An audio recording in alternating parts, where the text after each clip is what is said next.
a registrar no prontuário médico quando percebe esses indícios de violência contra a mulher. E essa lei não veio da minha cabeça.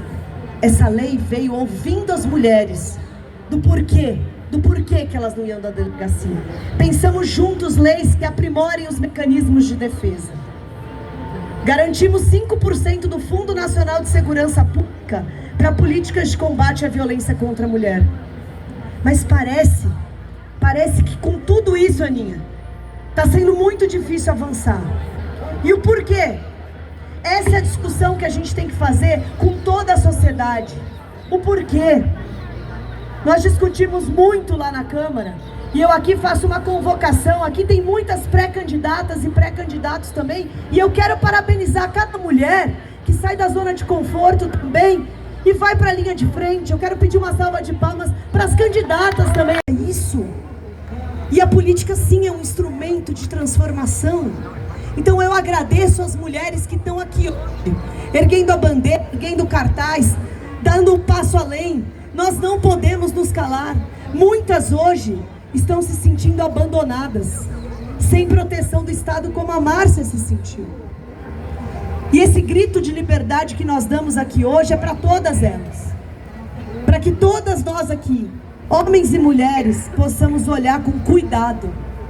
Porque as lágrimas que elas estão chorando, elas precisam ser vistas antes da tragédia acontecer. E isso é uma mobilização. E isso é uma consciência. E isso é um cuidado, gente, que nós precisamos ter lá na escola, numa luta intensa, para que a saúde emocional, a inteligência emocional esteja dentro das escolas. Não basta cuidar das nossas crianças para passarem no vestibular. A gente nunca teve tantos índices de suicídio entre jovens e crianças. A sociedade está doente. Quando um pai mata os 2 filhos e se mata em seguida para gerar sofrimento numa mulher, a sociedade está doente. E eu quero fazer um apelo para cada um aqui, para cada pai e mãe. A gente precisa olhar para as nossas crianças numa educação muito cuidadosa com a saúde mental delas.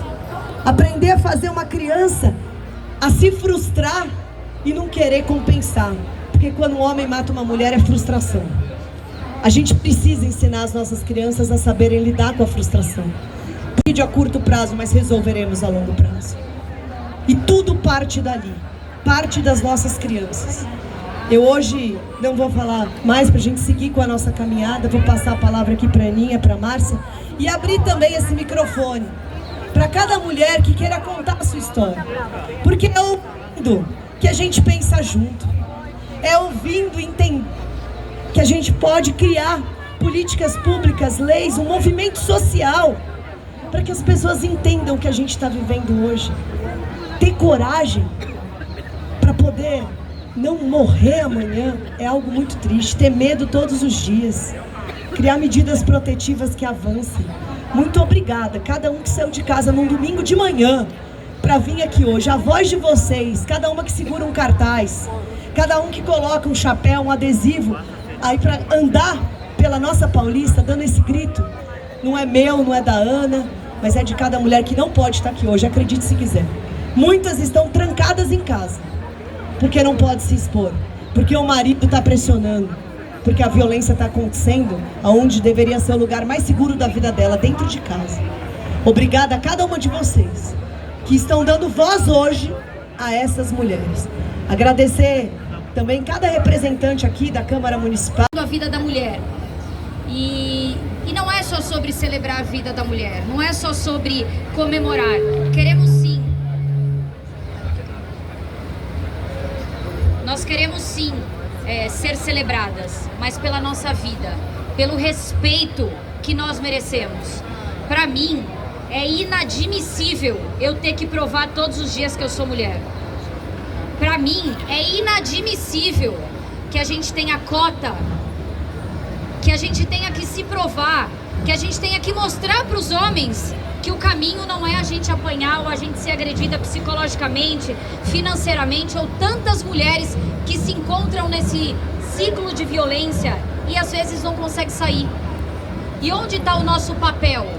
Não efetuar o julgamento. Ela está apanhando porque ela quer. Esse aqui tá melhor? Vocês estão me ouvindo melhor? Sim! Então, não ter o julgamento, que isso faz com que muitas mulheres não saiam do seu ciclo por medo, por vergonha. E nenhuma mulher pode deixar de sair do ciclo de violência simplesmente por estar envergonhada de sair de casa e serem julgadas. Elas não podem ser julgadas por aquilo que elas estão vivendo que não foi uma escolha. Ninguém escolhe viver num ciclo de violência. E isso precisa acabar. Quando a gente sai de um janeiro de 2026 com recorde de número de feminicídio, e eu me perguntei, é a inteligência artificial que está me entregando? As denúncias estão aumentando? Ou realmente as coisas estão ficando mais violentas, a sociedade está doente e caiu o disjuntor da humanidade? Porque é isso que eu vejo. A gente se provar, e eu estou muito feliz hoje de ver, além de tantas mulheres, muitos homens aqui. E é isso que a gente precisa. A gente não precisa falar para mulher. A gente sabe quem a gente é.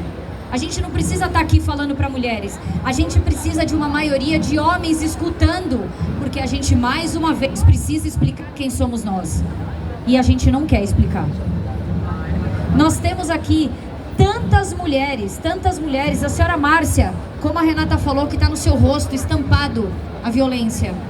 Nós temos aqui a senhora Lúcia, mãe da Tainara, arrastada na Marginal, todo mundo sabe.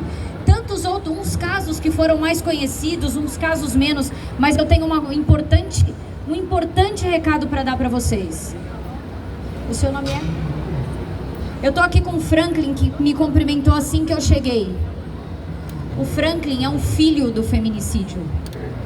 E quem fala sobre quem fica? Eu sou uma vítima que fiquei. Quem fala sobre o Franklin? Quem fala sobre a Cláudia, que salvou a mãe dela? Quem fala sobre quem ficou? Porque nós estamos aqui hoje para falar e defender e mostrar a bandeira de quem se foi. Mas também a gente precisa falar sobre quem fica. Quais são as políticas para quem fica? Qual foi a estrutura que o Franklin teve depois que a mãe dele foi morta? Nenhuma. Alguém te procurou? Ninguém me procurou também quando a minha filha foi assassinada. Então a gente precisa também de políticas, Rê, e a gente precisa tratar esse tema também no Congresso. E quem fica? Essas crianças vão para onde? E se ela está num ciclo de violência porque ela não está mais com a sua mãe? Ela não tem mais o seu pai, que é um agressor? Ela está com quem? Cresce uma criança disfuncional num lar que não seja de acolhimento, num lar que não vai proteger ela. E a gente repete um ciclo de violência. Porque quem cresce num ciclo de violência, ele só pode replicar a violência, até que a violência pare nele. E pra mim, esse histórico que vem hoje mostra muito sobre isso. É a gente começar na primeira infância. Tantas mães, tantas famílias que trouxeram aqui hoje os seus filhos, para que eles vejam, para que eles saibam. E o ciclo da educação começa na primeira infância, e a gente precisa falar sobre isso. A gente precisa ter crianças conscientes de que a violência começa dentro da casa delas. Então vamos falar sobre isso. Que esse assunto, gente, da violência, do abuso e da exploração comece na mesa do café da manhã. Traga para vocês. Traga para o café da manhã, traga para o almoço em família, leve para a sua comunidade, para a sua igreja, fale sobre o tema onde quer que vocês estejam. O tema é muito indigesto, tratar, a gente tem uma Tainara, é muito mais indigesto. Então, se a gente trabalhar a prevenção com as nossas crianças, a gente não precisa estar aqui. E aí o ano que vem, a gente vem aqui de novo, dia 8 de março, como a Renata falou, comemorar a diminuição desses índices. E que a gente tenha crianças com a sua saúde mental. Sim, a criança não é o futuro, a criança é o hoje. Por isso que a gente precisa regar, alimentar a nossa base, para quando eles chegarem no futuro, eles saibam o que é proteção. Mesmo, o meu marido estava pro meu filho: filho, amanhã é o dia da mulher. E o que uma mulher precisa? Qual que é o nosso papel com as mulheres? Num papo no carro, em um trajeto e outro. E ele falou: papai, a gente precisa de proteção. Porque esse é o que a gente espera de um companheiro. Isso é o que a gente espera de um... Isso é o que a gente espera de um homem. Proteção. A gente espera cuidado, amor e proteção. E isso não é pedir muito. Isso é o básico. É o básico, é o trivial. Então vamos cuidar, vamos falar sobre o tema. Eu quero aqui dar voz, porque esse é o meu intuito. Como a Renata falou, eu não tenho uma vida parlamentar e não precisaria ocupar esse lugar, até eu entender que eu era realmente essa ponte de transformação, esse lugar de dar voz a tantas vítimas que precisam. Eu sou uma vítima, então hoje eu quero aqui dar voz a essas vítimas. Eu quero que elas estejam aqui. A senhora Márcia, a senhora quer dar um depoimento aqui pra gente?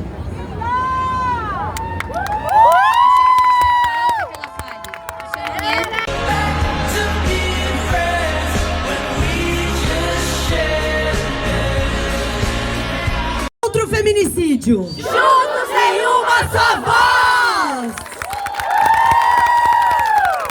Arrasamos.